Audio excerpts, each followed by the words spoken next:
meus irmãos, na mensagem de número 28, no livro Atos dos Apóstolos. Atos dos Apóstolos, capítulo de número 9, versículo 32 ao 35, nos diz assim: viajando por toda parte, Pedro foi visitar os santos, que viviam em Lida. Ali encontrou um paralítico chamado Enéas, que estava acamado fazia 8 anos. Disse-lhe Pedro: Enéas, Jesus Cristo vai curá-lo. Levante-se e arrume a sua cama. Ele se levantou imediatamente. Todos os que viviam em Lida e Sarona, o viram e se converteram ao Senhor.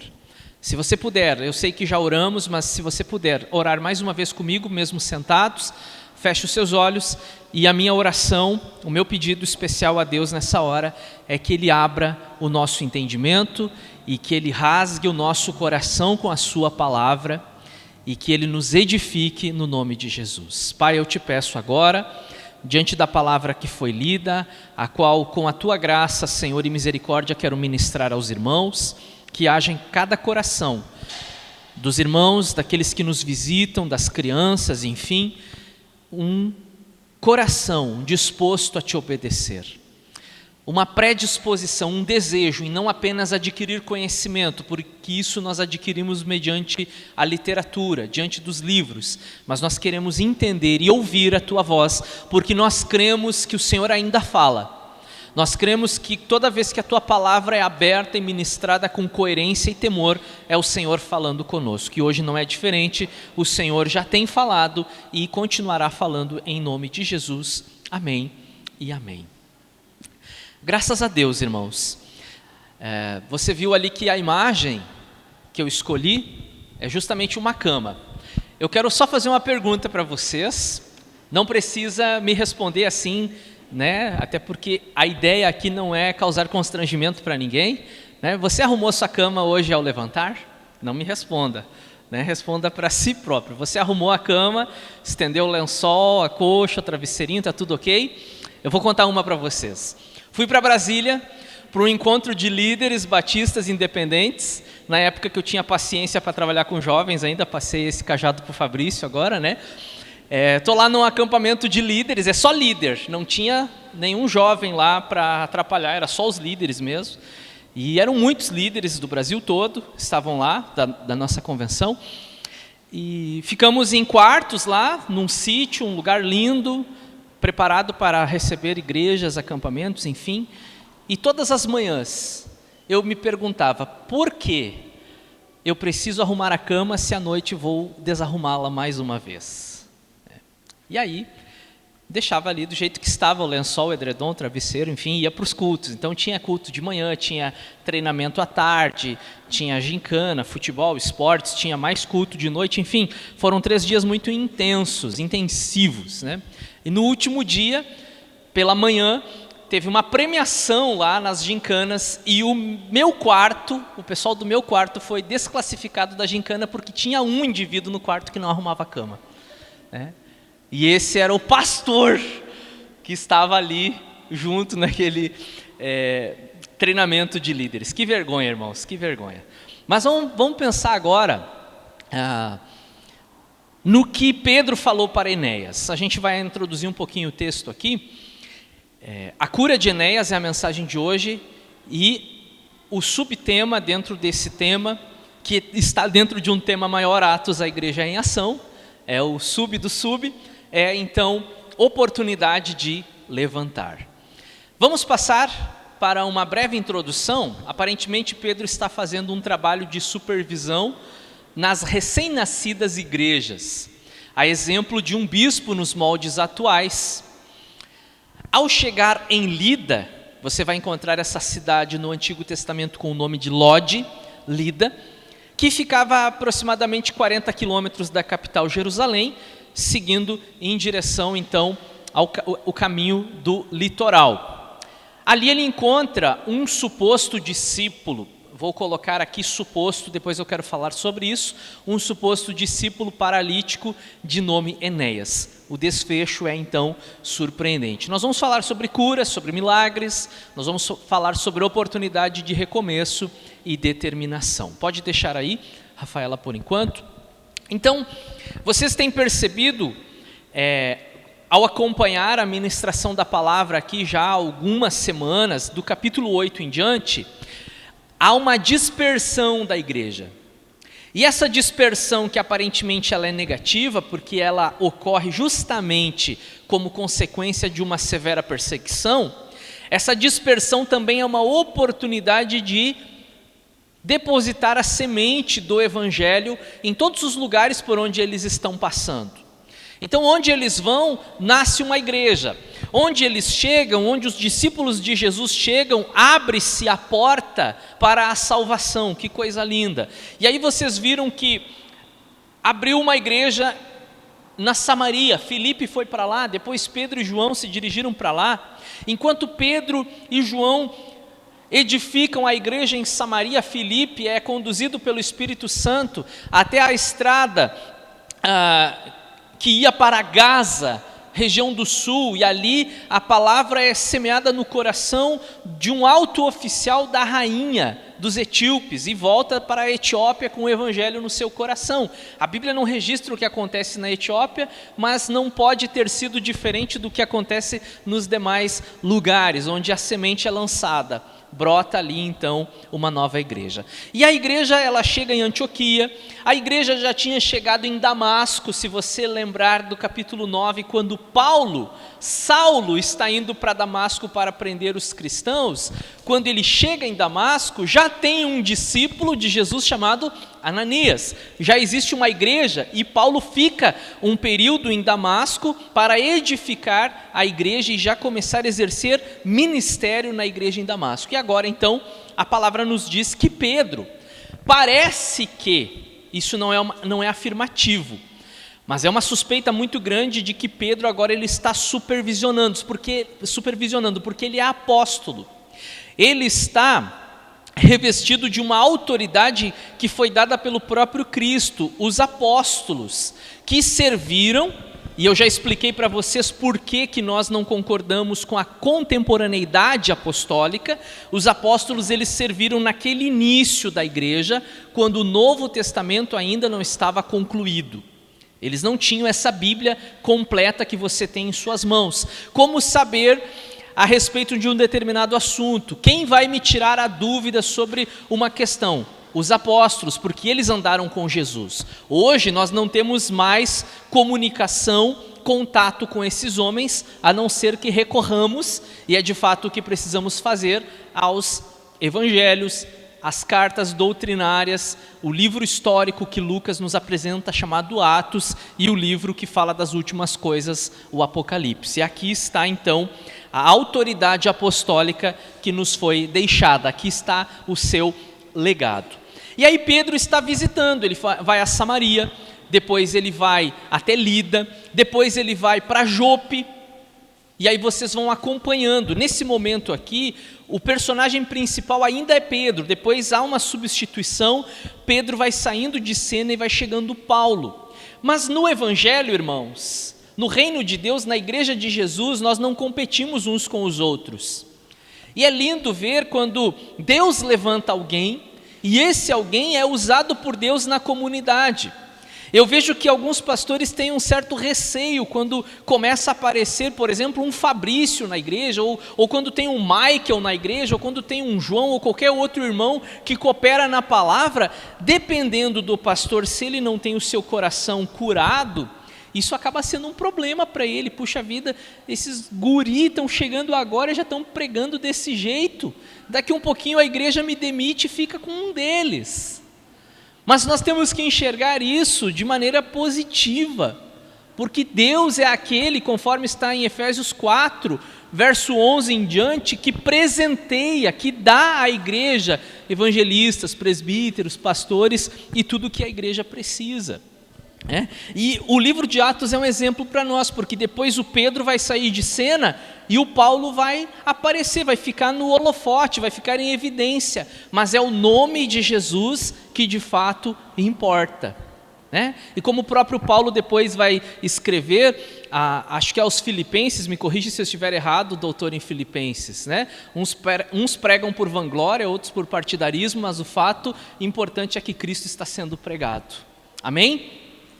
E aí Pedro, nessas suas andanças e viagens, ele chega então a essa cidadezinha chamada Lida, e ali tem um homem que se chama Enéas. Enéas não é um nome hebraico, então nós não podemos dizer que Enéas é um judeu convertido ao cristianismo, mas ao mesmo tempo, conforme os documentos históricos nos ensinam, muitos judeus eram judeus da diáspora.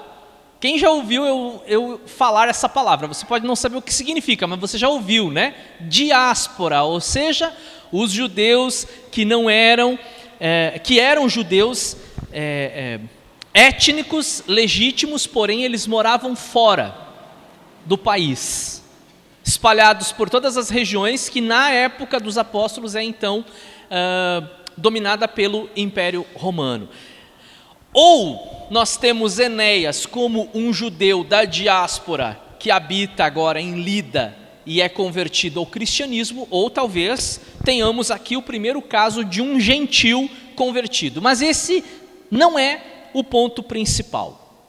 Outro detalhe é que o texto sagrado diz que Enéas, ele estava há 8 anos de cama, 8 anos com essa deficiência, 8 anos paralítico, só que os especialistas em grego também vão dizer que a frase, da maneira como ela é apresentada, ela tanto pode dizer que ele estava paralítico há 8 anos, como também pode estar querendo dizer que ele é paralítico desde os 8 anos, ou seja, desde criança.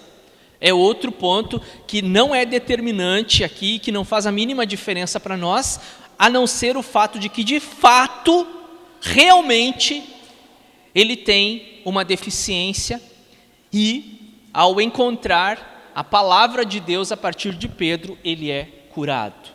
Nós vamos falar um pouquinho sobre a cura e sobre as consequências dessa cura no texto de hoje. Vocês perceberam quando leram comigo, e eu faço uso da NVI, que estava escrito o seguinte, palavras de Pedro no versículo 34, que é esse que está aí. Disse-lhe Pedro, Enéas, Jesus Cristo vai curá-lo. É assim que está apresentado a nós na nova versão internacional, NVI, nova versão internacional. Jesus Cristo vai curá-lo. Eu procurei trazer para vocês, conforme a Almeida, e na Almeida Pedro teria dito, Enéas, Jesus Cristo te cura. Pastor, mas não é a mesma coisa? Depende de como que você entona, de como que você lê, como que você ouve isso. Jesus vai curá-lo, ou Jesus Cristo te cura. Mas o que nós precisamos entender, e agora há alguns dias eu estava conversando com alguém sobre essas questões de cura e de milagres. Eu não sou descrente. Eu não digo a vocês que não acontecem curas, milagres e coisas extraordinárias. Agora, por outro lado, eu tenho um temor muito grande no meu coração e eu não afirmo a ninguém, você vai ser curado. Já orei por muitas pessoas, irmãos, e confesso para vocês com dor, tristeza no coração, muitas pessoas por quem eu orei partiram para estar com o Senhor. Outras, com a graça de Deus, foram curadas. Então eu percebi ao longo dos anos que não depende de mim.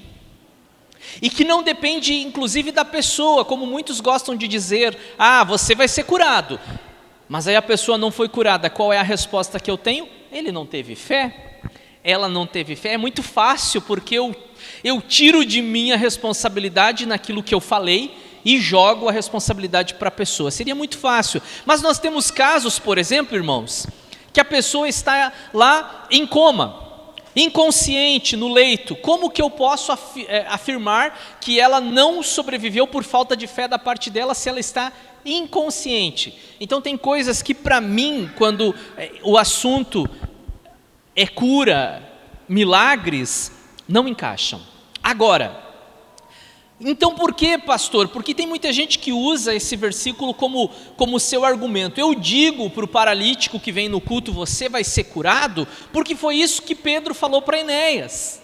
Então se Pedro falou para Enéas, logo eu posso falar também. Jesus falou, levanta e anda, então eu posso falar também. Jesus curou os cegos, então eu posso dar uma palavra de ordem contra a cegueira, e há uma teologia que ensina que há poder nas tuas palavras. Você já ouviu isso? Você declara, você determina, você profetiza e há poder nas tuas palavras. Irmãos, não consigo, embora romântico possa parecer, não consigo encontrar embasamento bíblico teológico para esse tipo de afirmação. Não há poder nas minhas palavras, porque nós não estamos falando de pensamento positivo, de confissão positiva ou qualquer filosofia oriental que você medita e mentaliza aquilo que você quer que aconteça e acontece. Não é assim, irmãos. Nós temos um Deus e servimos a um Deus que é soberano sobre todas as coisas. E o seu próprio filho, quando orou no Getsêmani, disse: Senhor, Pai, se possível, passa de mim esse cálice, aquele cálice amargo que ele haveria de beber, o sacrifício pela humanidade, mas ele disse: seja feita a tua vontade. Estamos sujeitos à vontade soberana do Pai. Agora, meu argumento e minha explicação: existem situações, irmãos, em que em que Deus nos dá muita clareza daquilo que Ele quer fazer. Não é sempre, não pensem que é assim como muita gente vive delirando. Deus falou comigo, pastor. Ontem de manhã Deus falou comigo, de tarde Ele falou de novo, de noite Ele falou, agora nesse exato momento Ele está falando. Gente, vamos tomar cuidado. Claro, Deus fala, quando eu leio a Bíblia Ele fala. E se você quer ouvir a voz de Deus em voz alta, leia a Bíblia em voz alta, é a voz de Deus. Existe um adoecimento na igreja brasileira que tudo é Deus que mandou. O casal de namorados, eles afirmam que foi Deus que falou com eles, por isso que eles estão namorando, e daqui a alguns meses o namoro termina, que Deus mudou de ideia. Não. Então a gente tem que ter cuidado. Não, eu vou me mudar para essa cidade porque Deus está mandando. Analise, é Deus quem está falando com você ou é uma decisão do seu coração? E não tenha vergonha de dizer, olha, porque às vezes a gente quer espiritualizar, porque para convencer as pessoas daquilo que nós queremos fazer, nós precisamos espiritualizar. Deus está me mandando fazer tal coisa. E eu já tive situações que eu não tinha uma palavra direta de Deus para falar para um irmão. Eu não podia chegar para ele e dizer assim: irmão, Deus está mandando te dizer. Mas eu, como um cristão, como um irmão em Cristo, eu cheguei para ele e disse: irmão, como teu irmão, eu quero te dizer que a palavra ensina assim. As pessoas muitas vezes elas perdem o temor daquilo que Deus está fazendo, falando, e usam o nome de Deus em vão. Muito cuidado, irmãos, muito temor a usar o nome de Deus e dizer que Deus está me mandando, Deus mandou te dizer, ou coisa desse tipo, ainda que isso possa acontecer sim. Não estou dizendo que não acontece, mas vamos agir com temor. E aqui, na minha opinião, Pedro tinha uma direção clara do que Deus iria fazer, como em outros casos. E eu diria o seguinte, irmãos, eu acredito na contemporaneidade dos dons, eu acredito que as curas elas ainda acontecem, mas eu acredito que em alguns momentos da história da igreja, especialmente aqui no primeiro século, aconteceram para testificar a pregação do evangelho. Muitas vezes, quando um missionário entra em algum país, Deus acaba usando ele com curas, com sinais e maravilhas, porque se isso não acontecer, as pessoas daquela cultura, daquela civilização, elas não vão dar ouvidos ao Evangelho. E aí Deus usa o missionário, não é o poder do missionário, é o poder de Deus na vida daquela pessoa, e talvez ele nunca tenha experimentado tal poder, e talvez não use mais, porque houve um propósito claro, específico, naquele momento.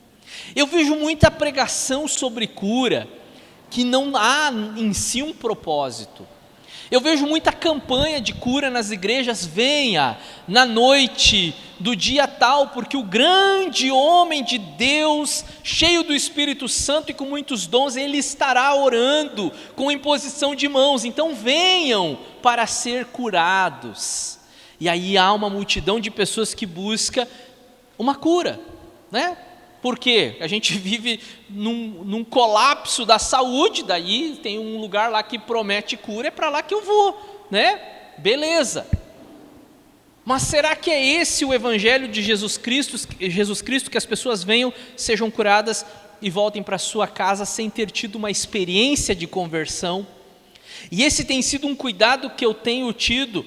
Vou orar por alguém, está enfermo. Claro, existem situações, como já falei, que você não tem como dialogar com o enfermo, está no leito, está em coma, mas existem casos que há possibilidade de conversar. É Jesus, é salvação, é entregar a sua vida a Cristo, porque eu não sei se aquela pessoa será curada, mas eu sei que se ela se entregar a Cristo, ela será salva. Essa certeza eu tenho. E a gente precisa entender, irmãos, que um milagre da salvação, ele sempre é maior do que qualquer cura milagrosa, miraculosa que possamos ver, ainda que nos surpreendamos com um paralítico voltando a caminhar, um coração se rendendo a Cristo. É o maior de todos os milagres.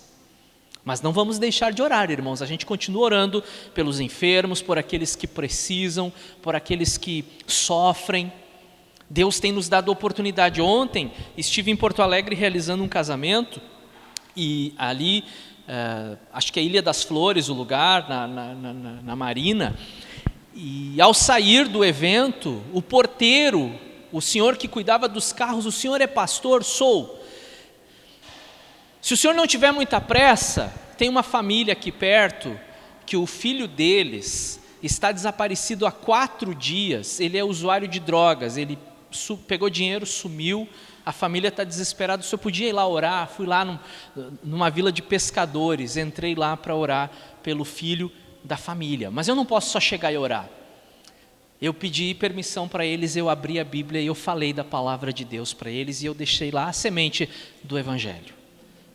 Tomara que o filho volte. Eu orei e disse para eles que continuaria orando pelo Fernando, para que o Fernando voltasse para casa e para que o Fernando também não apenas fosse curado dessa doença que é a dependência química, mas que se encontrasse com Jesus. Não apenas isso, mas foi lá, a oportunidade foi dada. Agora a gente tem um texto que nos diz assim: Jesus Cristo te cura. Mas antes de falar da cura, quase caí aqui. Antes de falar da cura, eu quero mostrar para vocês esse versículo no seguinte sentido: é só Ele que pode fazer, irmãos. Os problemas que passamos, os problemas que enfrentamos, as dores, as situações difíceis da vida, a falta de paz que muitas vezes está no nosso coração, ou a paz que não está no nosso coração, melhor dizendo, né? Os problemas pessoais que lidamos e que sofremos com eles, as mágoas, os ressentimentos, é Ele quem pode fazer. Então eu olho para essa afirmação de Pedro dizendo para Enéas: Jesus, é Jesus, Enéas, não tem outro. Coloca a tua confiança nele. Foi o que eu falei para aquela família ontem. Salmo 37, verso 5, entrega o teu caminho ao Senhor, confia nele, e o mais, é Ele quem faz. O texto devocional que eu mandei para vocês hoje no nosso grupo falava que existe apenas um mediador entre Deus e os homens, e esse único mediador é Jesus Cristo, o homem. e eu coloquei como um comentário ali, apenas um. Só tem uma saída, só tem uma porta, só tem uma alternativa. Às vezes a gente está batendo nas portas, a gente está forçando a fechadura da porta errada. Às vezes a gente está buscando o alento, o conforto no dinheiro, no relacionamento. Tem pessoas que se entregam aos vícios. Nós estamos atrás de tantas coisas para preencher um vazio que só pode ser preenchido por Jesus. Só tem um. Jesus é aquele que cura, Jesus é aquele que salva, Jesus é aquele que restaura, Jesus é aquele que devolve a alegria da salvação, como João nos falou aqui no início. Jesus é aquele que perdoa, Jesus é aquele que dá força, dá ânimo para continuar. É Jesus, não tem outro. E vocês vão cansar, eu espero que não cansem, de ouvir eu sempre dar ênfase à obra de Cristo aqui na igreja. É Jesus, amém? Agora sim, veja que Pedro diz assim para Enéas: Enéas, Jesus Cristo vai curá-lo, ou Jesus Cristo te cura, Enéas. Mas Enéas, levanta.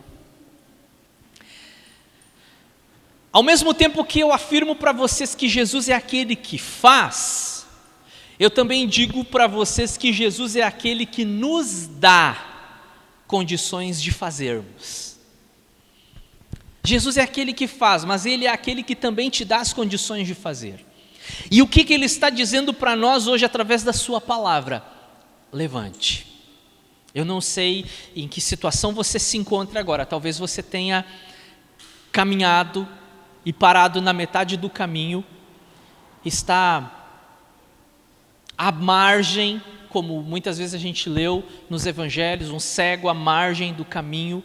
Jesus está te mandando levantar daí e seguir em frente.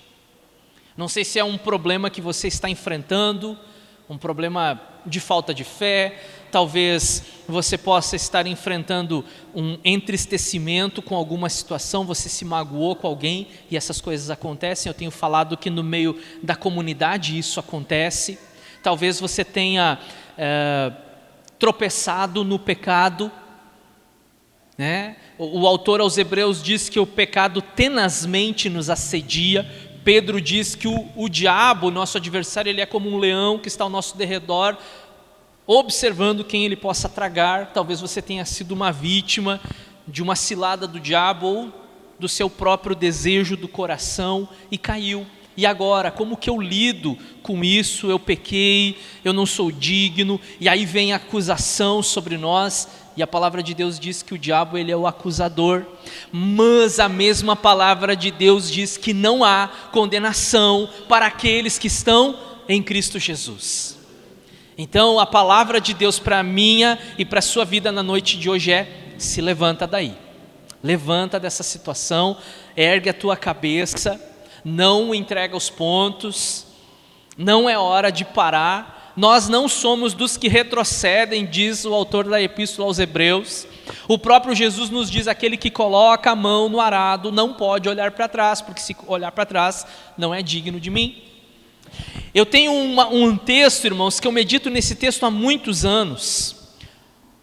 Exatamente, a minha filha vai fazer 8 anos agora no final do mês, exatamente nos dias que a Bruna estava, no dia que a Bruna foi ao hospital e eu fiquei lá com ela, ela foi dar à luz. Eu meditei nesse texto em João, capítulo de número 11, quando Jesus ressuscita Lázaro. Vocês lembram desse texto de João 11? Quando Jesus ressuscita o seu amigo Lázaro. O que acontece é que Jesus foi informado de que Lázaro estava enfermo, mas ele faz questão de não ir. Jesus não vai porque havia um propósito em ele não ir orar pelo amigo dele que estava enfermo. Jesus vai para orar, para devolver a vida. E ele faz questão de chegar no 4º dia. Tinha uma música antiga que dizia assim: ele tarda, mas não falha. Não é verdade isso. Jesus não tarda. Ele tem a hora certa, o tempo certo de operar o seu agir em nós. E aí quando Jesus chega à vila, à cidadezinha onde morava Lázaro e as suas irmãs Maria e Marta, vocês vão lembrar delas, que são mencionadas com frequência nos evangelhos. A cidadezinha se chama Betânia. Betânia é esse povoado e Jesus não entra lá.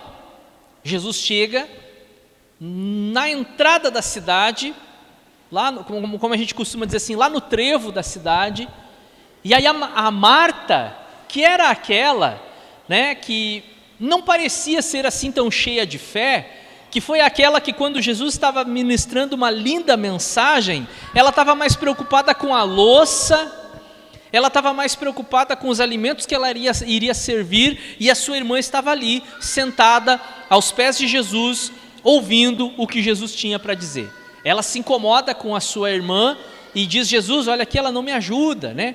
Marta, tu estás ocupada com tantas coisas, uma apenas é importante, a tua irmã escolheu a melhor parte, e isso não será tirado dela. Agora, inverteu-se, a Marta está cheia de fé. Senhor, se tu tivesse chegado a tempo, o meu irmão não tinha morrido, mas eu sei que ele vai ressuscitar no último dia. Uma mulher cheia de fé. Cadê Maria? Está lá, sentada dentro de casa, chorando. Há uma riqueza de detalhes que me fazem refletir. Jesus não entra em Betânia, ele manda Maria sair de lá.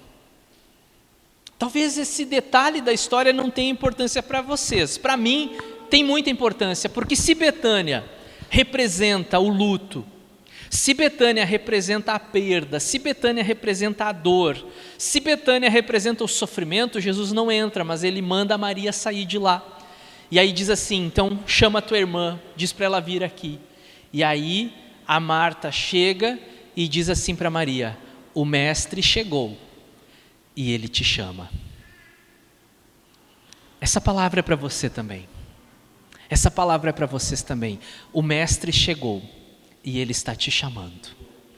Aí a Maria sai correndo e vai ao encontro de Jesus. Tanto que os homens que estavam consolando ela, quando vem ela sai correndo, pensam que ela está indo no túmulo. E aí seguem ela. E aí percebem que ela chega até onde Jesus está. Agora, vamos para o último ponto aqui. Agora esse detalhe introdutório que nós percebemos aqui: arrume a sua cama. Será que o pastor vai falar sobre isso? Será que o pastor vai perguntar quem hoje de manhã arrumou a cama? Será que a gente vai perder ponto igual lá o retiro de líderes porque não arrumou a cama? Não. Quando eu falo para vocês o arrumar a cama, obrigado. Quando a gente fala sobre arrumar a cama, eu estou falando para vocês a respeito de um homem que vivia sobre essa cama e que ele próprio, ele não tinha condições de arrumá-la.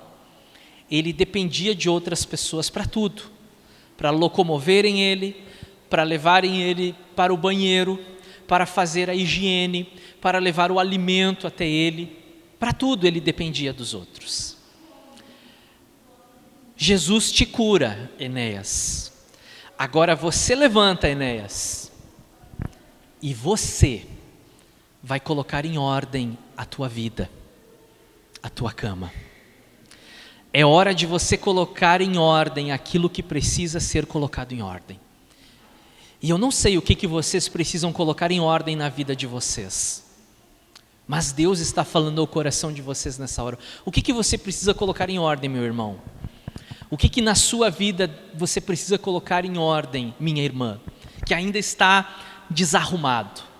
Você se converteu a Jesus, glória a Deus por isso, você até já passou pelo batismo, a sua profissão pública, amém, aleluia, você é crente, você vem no domingo aqui, mas se pergunte, analise, há alguma área da sua vida que ainda precisa ser consertada? Há alguma área da sua vida que precisa de correção, precisa de disciplina, precisa de santificação? Há alguma área da sua vida que você precisa dizer: chega, basta, a partir de hoje, eu vou colocar essa área da minha vida em ordem. Jesus, que tem total poder para curar enfermidades, Ele também tem poder para nos dar as condições necessárias para fazermos aquilo que precisamos fazer. Você crê nisso? Então diga amém. Você crê nisso? E eu estava com os irmãos aqui sexta-feira agora no nosso estudo bíblico, que a propósito estava fantástico, foi realmente um momento muito especial de aprendizado no estudo bíblico. Nós estávamos estudando 1 Coríntios 10, e em 1 Coríntios 10 está escrito que não vem sobre nós uma tentação maior do que possamos suportar, porque juntamente com a tentação, Ele nos dá o escape, ou seja, uma maneira de nos livrarmos da tentação. Amém, irmãos? Então Jesus, Ele faz, Ele cura, Ele restaura o teu casamento, irmão e irmã. Jesus, Ele faz isso por vocês, mas vocês precisam arrumar a cama desse relacionamento que talvez esteja em crise. O que vocês precisam mudar hoje? Em que área da sua vida você precisa tomar uma posição e se levantar, porque você estava caminhando bem, mas você parou na metade do caminho. E não é até a metade do caminho, irmãos, é até o dia final. Apocalipse nos tem uma palavra do próprio Jesus à igreja. E essa palavra de Jesus à igreja diz o seguinte: lembra de onde você caiu. Onde é que você caiu? Onde é que você tropeçou? Quando foi que você parou? Quando foi que você desanimou? Quando foi que você negligenciou a sua vida espiritual? Volta lá e começa de novo. Temos uma conclusão? Em Cristo, temos a chance de recomeçarmos nossa caminhada, de nos levantarmos de onde paramos e colocarmos novamente as coisas em ordem. Amém, irmãos? Um Enéas, uma pessoa comum como eu, como vocês, mas que teve a chance de fazer aquilo que antes ele não podia fazer. Pelo poder e pelo nome de Jesus, pregado pelo apóstolo Pedro, homem usado por Deus, o poder não estava nele, o poder era totalmente de Jesus na sua vida.